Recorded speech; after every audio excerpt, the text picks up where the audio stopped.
The NeverEnding Story wasn't just a movie, it was a secret doorway. A world where grief had weight, wishes had power, and a scared little boy became a hero. But behind the wonder, everything was falling apart. The author who dreamed up Fantasia tried to stop the film from ever reaching theaters. A horse sank into the swamp, and what really happened still haunts the crew. And for one young actress, the role came with fears her parents never wanted to face. These are 20 weird facts about the NeverEnding Story, and buried deep in the heart of Fantasia, a 43-foot dragon that fans can still ride if they know where to look. Say the name. Some stories only live if we remember them. Number 1. Michael Ende didn't just write the NeverEnding Story, he lived it. The novel was his masterpiece, a deeply personal work about grief, imagination, and identity. It wasn't just a fantasy adventure, it was a meditation on the power of stories and the danger of forgetting who you are. So when Ende saw what the filmmakers had done to his world, he was horrified. They had changed the tone, simplified the themes, ripped the story in half, adapting only the first portion and cutting out what he saw as the emotional core. He begged them to stop, publicly called it a gigantic melodrama of kitsch, commerce, plush, and plastic. When that didn't work, he demanded his name be removed from the credits. And finally, he sued, tried to stop the release, tried to reclaim the story he felt had been taken from him. He lost. The movie went global. Children around the world fell in love with Fantasia, while the man who built it watched from the sidelines heartbroken. Because for Michael Ende, the NeverEnding Story wasn't just a title, it was a promise. And in his eyes, the film broke it. Number 2. To most audiences, the NeverEnding Story ends with a boy making a wish, riding a luck dragon, and flying into the sky. But for anyone who's read the book, that's only half the story. In Michael Ende's novel, the real journey doesn't begin until after Bastian saves Fantasia. That wish, it pulls him into the world, and once he's inside, everything changes. He becomes powerful, too powerful. He creates cities, wields magic, rewrites reality with every desire, and with each new wish, he forgets who he is. His pride grows, his memories vanish, and slowly, painfully, Bastian transforms into something cruel. It's a descent into ego, a warning about escapism without self-awareness. But none of that made it into the film. The producers only adapted the first half, the more marketable half. The second act, where the boy becomes the villain of his own story, was abandoned. To most moviegoers, the story ends when Fantasia is saved. But in the book, that's the moment it starts to fall apart. Number 3. In the original German cut of the NeverEnding Story, there's a moment that explains everything. It happens early, before the bookstore, before Fantasia, before the storm. It's just Bastian and his father, sitting at the breakfast table. Bastian's grieving, his mother is gone, and his father, trying to hold it all together, tells him to get your head down out of the clouds and start keeping both feet on the ground, right? But the boy can't. He's drifting. He's already halfway into a world no one else can see. It's quiet, awkward, full of distance. But it's one of the only scenes that shows why Bastian needs to escape in the first place. And in the English language version, they cut it. 7 full minutes, gone, trimmed in the name of pacing, runtime, efficiency. The US release moves faster, but it loses something. Without that conversation, Bastian's pain feels vague. His disappearance into the book, less like survival, more like a plot device. The adventure still works, the fantasy still dazzles, but the reason behind it, it got left behind with those 7 minutes. Number 4. It's the moment no one forgets. Artax in the swamp of sadness, sinking deeper, as Atreyu begs and screams and pulls, but the horse doesn't move. To millions of kids, it was their first heartbreak, a fantasy death that hit like something real. And over the years, the rumor grew. They killed the horse to get the shot. The mud was too deep. The rig didn't release. The animal drowned. But the truth is different, and in some ways even worse. Artax didn't die, but he came close. The scene was filmed using a hydraulic platform hidden beneath the mud. It was designed to lower the horse slowly, safe. Controlled, dramatic. But something went wrong. The rig malfunctioned. The horse panicked, thrashing, breathing hard, unable to climb free. Trainers jumped in. The set went silent. The mud closed in. One crew member later called it the worst day of filming I've ever experienced. Artax survived, but the trauma left a mark on the horse, the crew, and the boy who played Atreyu. Because that swamp didn't just look like sadness. For a moment, it was. Artax! You're sinking! Turn around! I won't give up! Don't quit! Artax! Number 5. He was 12, no stunt double, no safety net, just a kid asked to carry an entire fantasy world on his back and risk his body to do it. Noah Hathaway didn't just play Atreyu, he lived him. He trained for weeks, horseback riding, sword work, swimming drills. One breath-holding scene left him gasping for air at the edge of blackout. He was dragged by wires, buried in mud, thrown into cold tanks with barely any rehearsal, but none of it compared to the Gamork fight. The mechanical wolf was massive, all steel and hydraulics. They rehearsed it carefully, but mid-scene, something went wrong. The puppet malfunctioned, and its metal claw slashed across Noah's face, inches from his eye. He was rushed to the hospital. The gash required emergency surgery. The scar, still visible. Production paused, but Noah returned, bruised, stitched, changed, and he kept filming. Because to millions of kids, he was a warrior, but behind the scenes, he was just a boy doing everything he could, not to break. People who have no hopes are easy to control.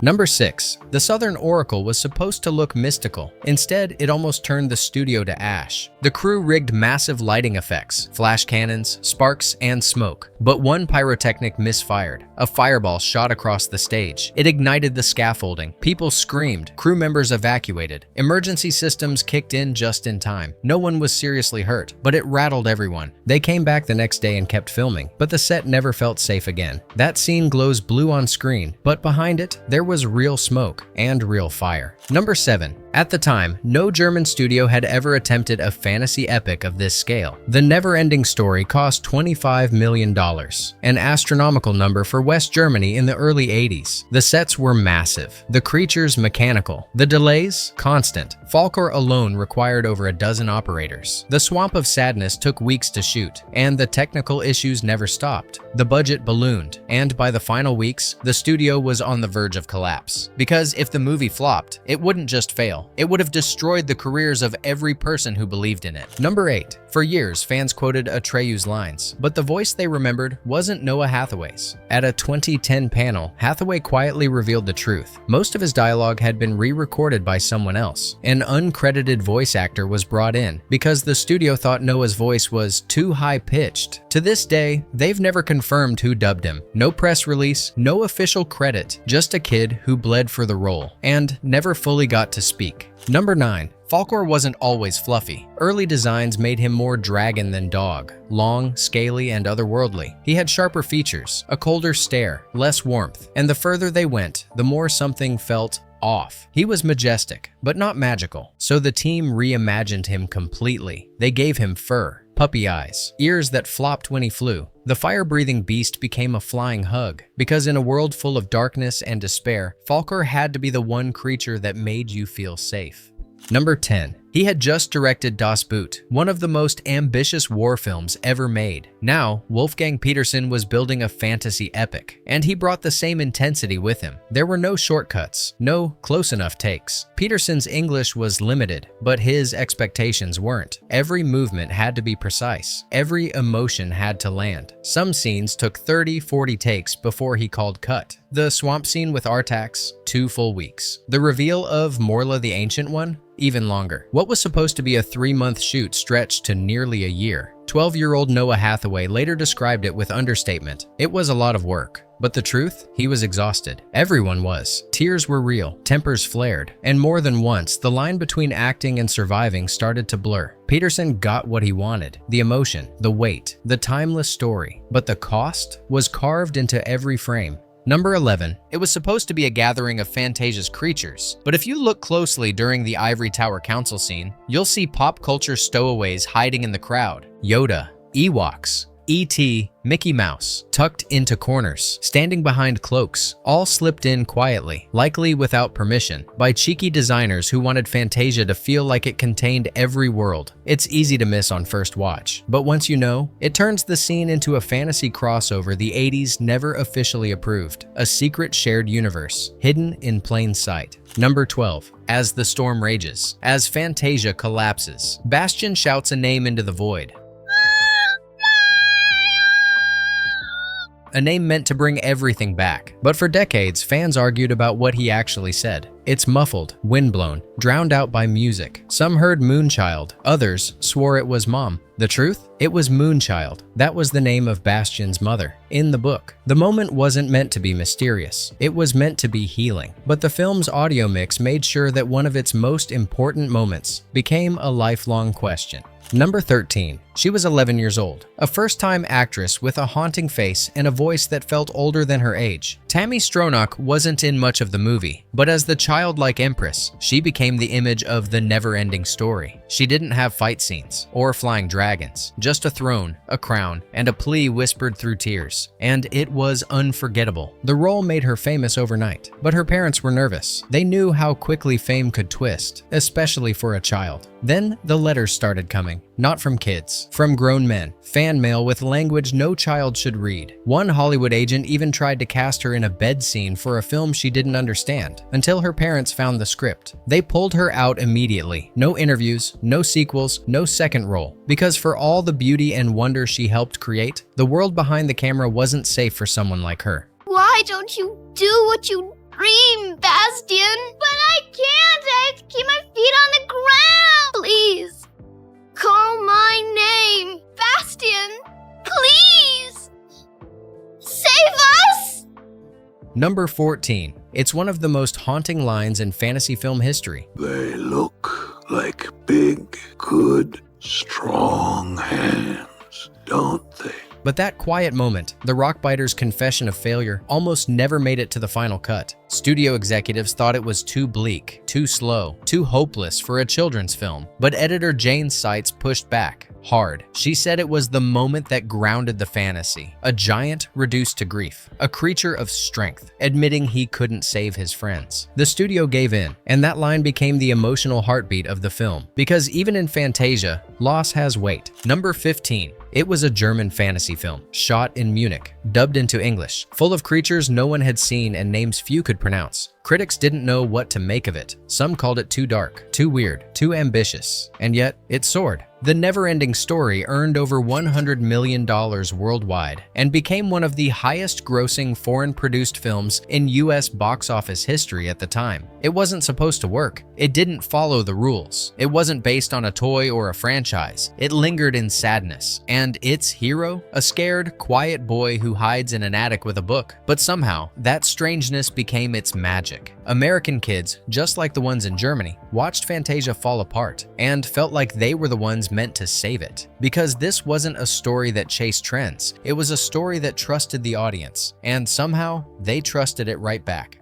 Number 16. They were loud, they were heavy, and their name came straight from a boy warrior in a children's fantasy film. In the late 90s, 5 guys from California started a metalcore band and called it Atreyu. Because for them, the never-ending story wasn't just nostalgia, it was sacred. The hero, the grief, the black wolf in the cave. They'd grown up with it, and when it came time to name their band, there was only one choice. But when they finally saw the sequel, they didn't just dislike it, they mocked it. That wasn't Fantasia, one member said. That was fan fiction. They kept the name, but made it very clear. They were honoring the original Atreyu, not the polished, watered-down version that came later. Because some legends you don't mess with. Number 17. It starts with a synth, a few shimmering notes, and suddenly you're back in Fantasia. Limahl's theme song wasn't an afterthought, it was designed to stick. Written by Giorgio Moroder and performed by the former Kajagoogoo frontman, the track was pure 80s fantasy pop. Dreamy, dramatic, and instantly unforgettable. And it worked. The song charted across Europe, hit number 6 in Norway, and became a cult hit in Japan. Even in the US, it cracked the Billboard dance charts. But over time, like the film itself, it faded into memory, a radio relic, a nostalgia trigger. Until 2019, Stranger Things brought it back in the most unexpected way. A tender, awkward duet between 2 teens, broadcast through walkie-talkies at the height of an interdimensional crisis. And overnight, the song went viral. Streams exploded. TikToks poured in. Limahl trended, decades after most people forgot his name. A new generation was humming a melody their parents had cried to. Because in the end, a good story lasts. But a great chorus never ends. Number 18. Spielberg didn't direct the never-ending story, but he did help shape it. He edited the US release, trimming scenes, tightening tightening pacing and nudging the story toward Hollywood's rhythm. As a thank you, the producers gave him the original Orin prop, the double snake medallion that links Bastian to Fantasia. Spielberg reportedly kept it on his desk, a small token from a world he helped carry across continents. And when executives had doubts, he stood behind the film, not with data, but with belief. Because sometimes, a good story doesn't need to be explained. It just needs someone to believe in it. Number 19. It was never meant to end. The success of the first film launched an entire franchise, 2 live-action sequels, a 1995 animated series, even a short-lived HBO show. But none of them worked. The tone shifted, the actors changed, and the emotional depth that defined the original was gone. Fans were confused, critics were brutal, and the studio quietly stopped trying to recapture what they had. Because you can expand a universe all you want, but if you forget the heart, you're not continuing the story. You're just retelling it.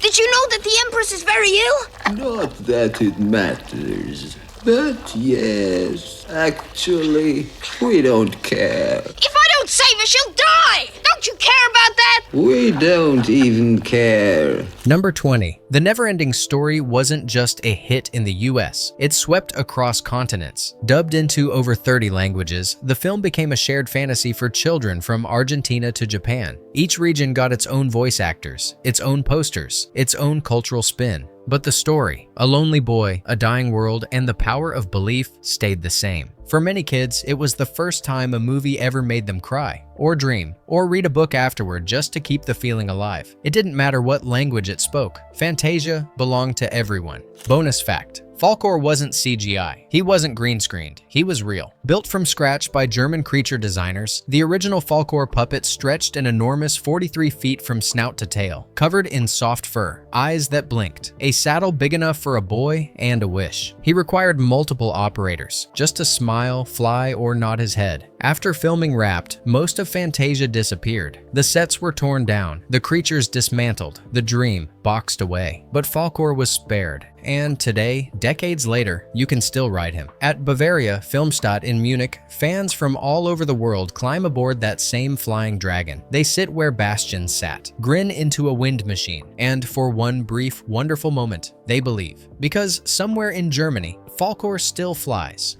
The NeverEnding Story wasn't just a fantasy. It was a film about grief, escape, and the courage it takes to believe in something bigger than yourself. It scarred its actors, divided its creators, and yet somehow became one of the most universal stories of the 1980s. If it ever meant something to you, if you ever whispered "Moonchild" and hoped something would happen, drop a comment. Tell us what timeless story we should journey through next, because some movies don't fade. Some movies live on, so long as someone keeps reading.